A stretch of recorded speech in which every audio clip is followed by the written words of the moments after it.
back in the Frankenstein laboratory where I've got projects I've left sitting for months. Taking a look at this board here at the damage. So I know I already read one of those fuses was open. That one's open. I think this one's good. But there's two other open circuits here. So this trace here is popped going to here, which is that one fuse. And then this one here, it looks a little cooked here, but the trace is on the other side. So I can see the traces right here. So that's gonna be a little fun to get reconnected. I might have to punch a hole. Hopefully this is only a two-sided board and not like a multiples. It doesn't look like there's you can see right through it, so I probably could punch a hole right here or right over here and probably just run a solid piece of metal over here and patch that up. And like I said, I'm gonna cut out these MOVs because I think they're probably shorting across. I think these are half the problem. I think these are just dying. So hopefully everything else is okay. I was trying to read this a little more. I was trying to find eventually I'd found like the entire pin layout. I couldn't find it today, but I was trying to look through here and I was trying to do, you know, from positive to negative and read into there like you usually do across an IGBT, and it kind of wasn't. Also, I noticed going to the positive negative of the capacitor, if I was really reading there, it looked like it was a short between here. So hopefully not, but it could still be, you know, something else like the MOV that's on this side maybe could be toast. So anyway, I'm gonna get to cutting and hacking. Yeah, watch some of these good videos. Yeah, good old boy stuff. All right, I found my little tripod.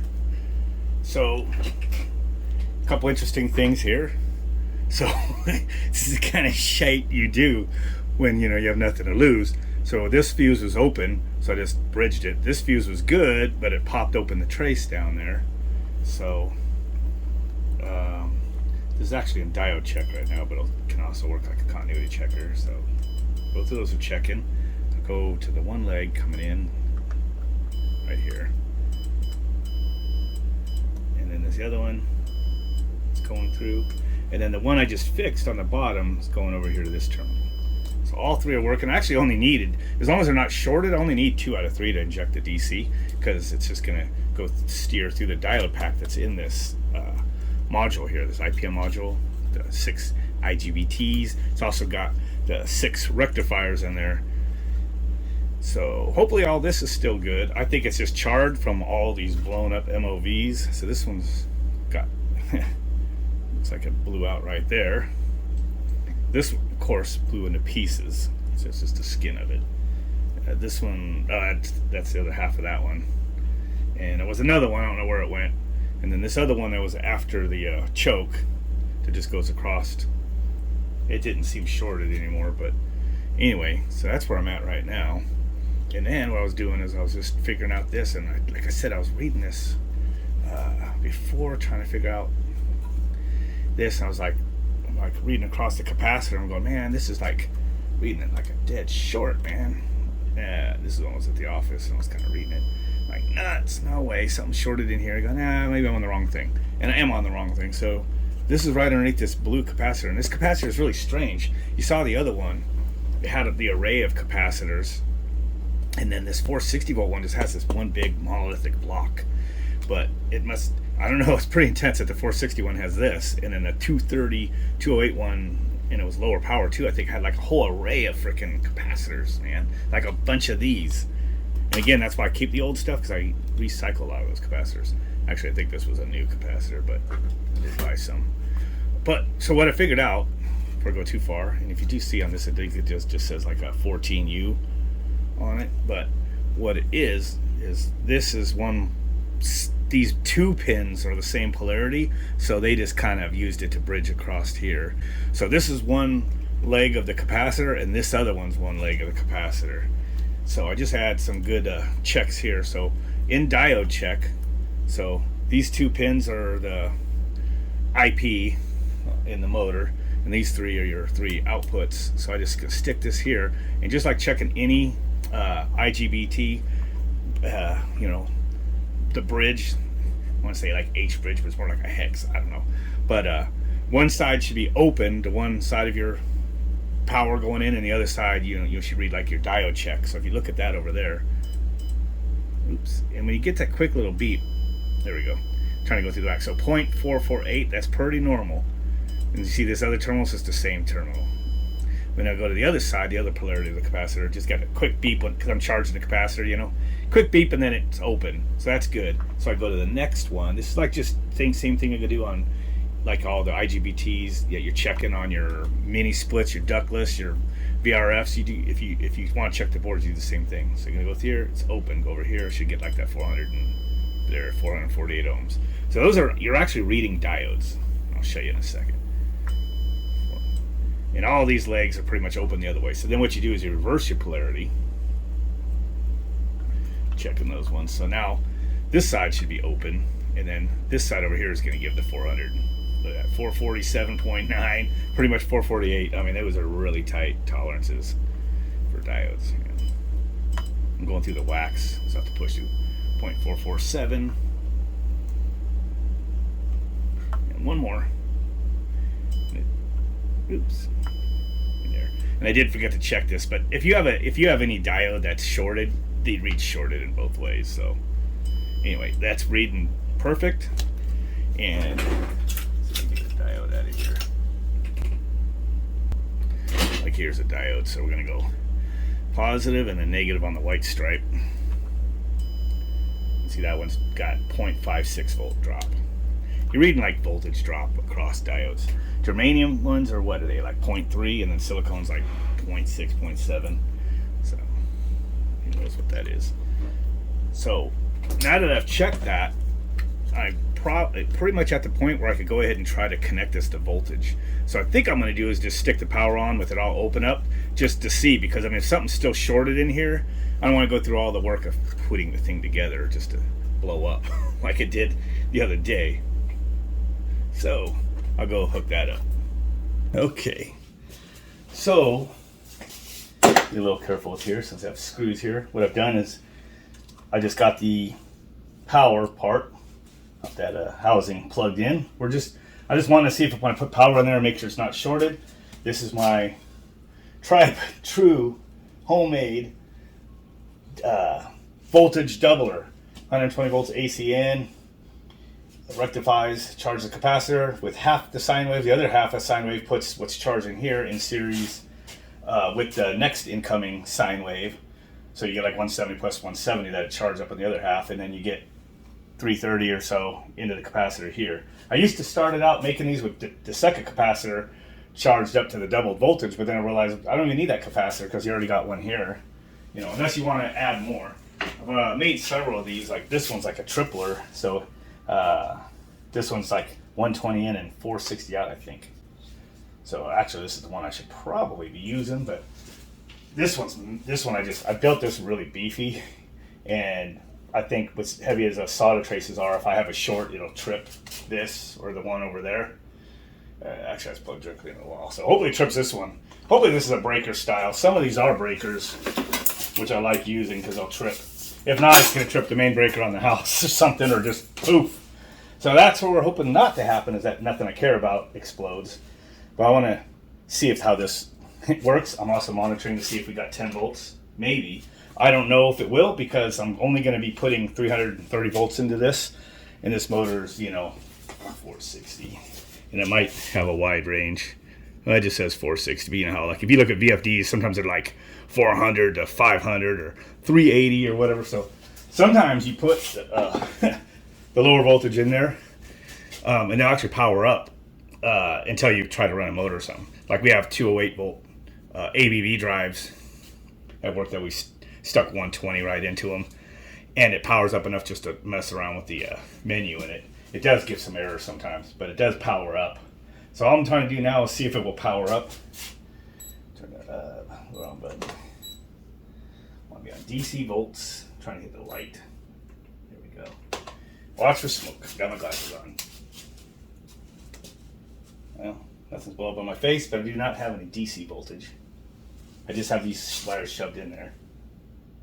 I'm going to go ahead and turn it off. This isn't plugged in all the way, so try it again. Nope. All right. Just for shits and giggles, shove this in here.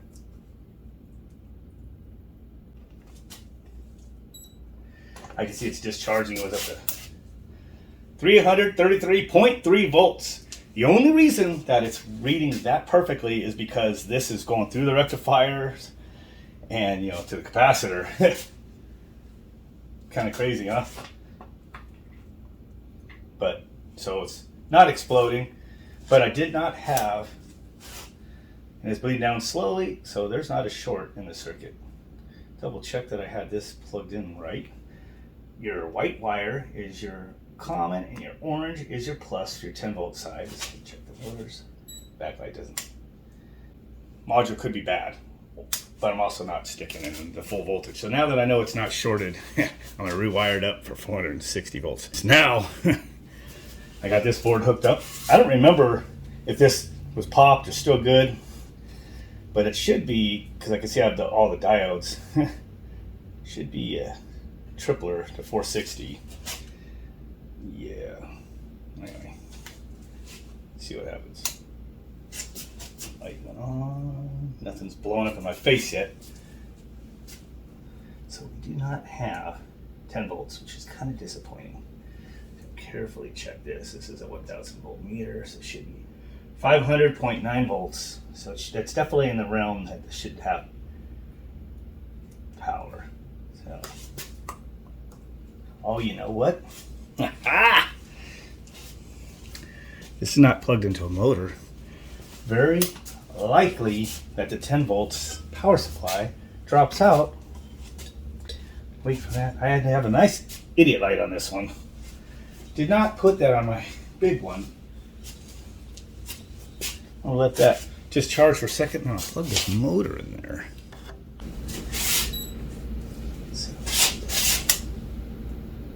I'll have my meter in.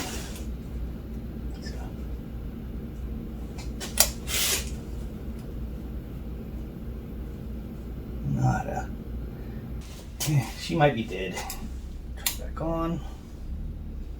One more thing I'm going to try is putting 9 volts into the input. I've seen this once where an axial fan lost a 10 volt power supply in it, but then we hooked up the signal into it and it ran.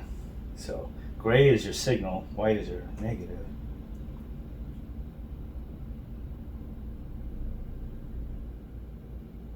It's not doing anything. Should I have that up? Oh, I'm a double idiot, guys.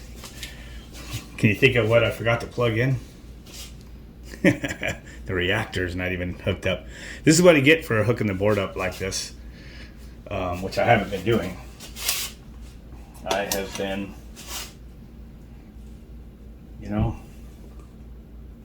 so now I have to put this together because that's the only way to really get that reactor in there.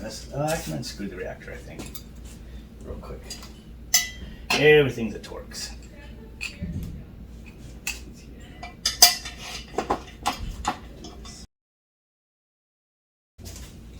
That's still pretty hot there. So this goes like this. That's weird. That snaps it. Okay. That reactor, am I still recording? That reactor is in series with that. So I want to now see if I have that 10 volts when I hook this all up. This black wire here. That's your white wire here. Over there. And that.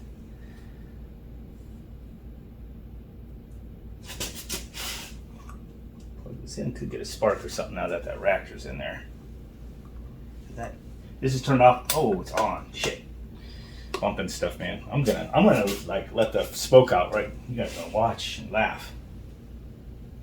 I'm getting impatient. This is when shit blows up. I heard the relay click. 10 volts. 10 volts, motherfuckers. 10 volts.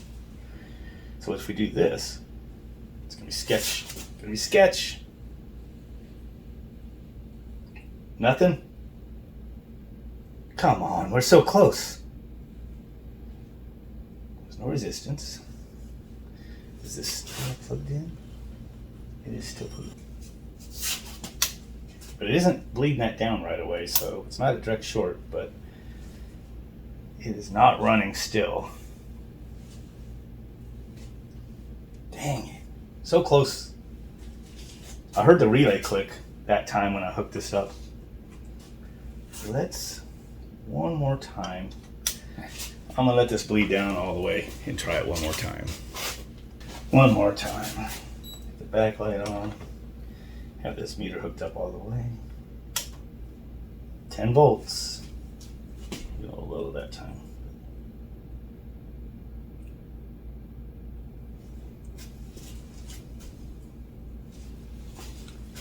I know there's a little lag in these things going, but it should have been going by now. So this one might have taken out some of the circuitry, the microprocessor, or something. Oh man, that relay over there. Yes, that was my homemade dusk to dawn outdoor light control microprocessor control. A little overkill with a photo eye outside. Programmed analog input. It's like it works perfect. Anyway, nope. I guess this thing's dead. That sucks. So close, but you know what? When have you seen that? That's funny because I got the 10 volts coming out, but it will not run. Okay, got to end the video with this. This thing I built really quick in haste yesterday. I just wanted a base to hold these fans on when I'm working on them.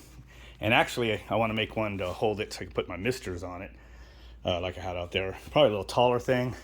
I might even go buy something from Harbor Freight, you know, kind of like this, and put some wheels on it. Maybe even take that one because I need a little more stable one for that vise. And anyway, it's just made out of old bed frame and stuff like that. So it's pretty cool. Able to sit this on there. So right now I got my voltage doubler back to 330 volt. Turn it on. Watch for sparks. Oh yeah, put this here. So I do need to put the ground. Whoop, there she goes. It's on low speed. But these things are like a freaking hurricane when you crank them up. Holy dude.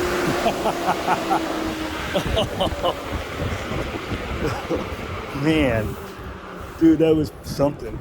Let me put this in a little more free air.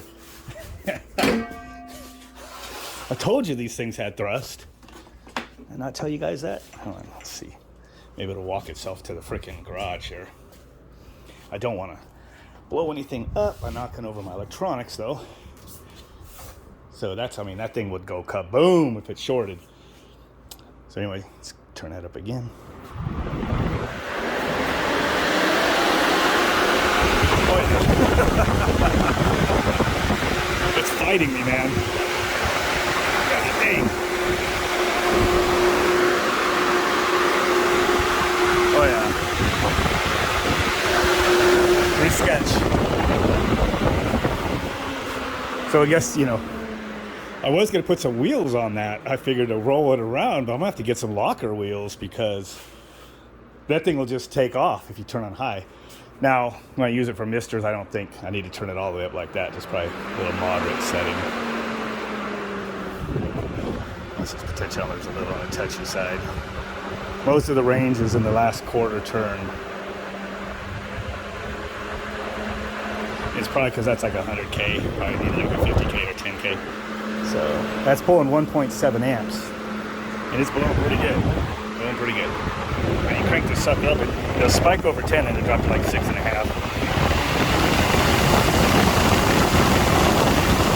That's all like reactive power too, man, because that's clipping on, you know, through the diode. Sucker is freaking boring, man. Dude, this thing's pulling freaking hard. Just knotting up that towel. And I definitely need to get like a grate over on that side before it sucks something into it. But dude, this is really pulling on the cart. test. So, which one of my other ideas was to take a second one of these, maybe, and put them in series just to see what happens. So I don't know if I can just maybe wrap another one here with some bunch of duct tape and freaking see what happens. That would be insane. But anyway, just to end the video there. Some more of that to come. I'll take a couple more of these old ones as I get my hands on them, replace them and whatnot, and see if I can resurrect a couple. It's kind of just interesting to do that. So that, don't forget to like, subscribe, share, all that kind of stuff. You know, sometimes you'll see greatness and sometimes you'll get to see the smoke get let out like last time. Catch you guys later.